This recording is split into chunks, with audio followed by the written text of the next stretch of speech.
తత్వాన్ని ఓషధీపతి అయి చంద్రుడి పీల్చి ఓషధీతత్వాన్ని కల్పించి మళ్ళీ మొలకలెత్తేటట్టు పంటలు పండేటట్టు చేయడానికి ఆనుకూల్యతని చూపిస్తున్నవాడు ఆదిత్యుడే.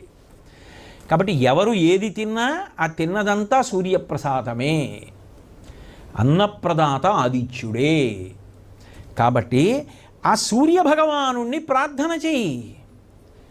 ఏమయ్యా, సమస్త భూతకోటికి అన్నం పెట్టినవాడు 12 సంవత్సరాలు బ్రాహ్మణులకు అన్నం పెట్టడానికి నీకు అవకాశం ఇవ్వడయా?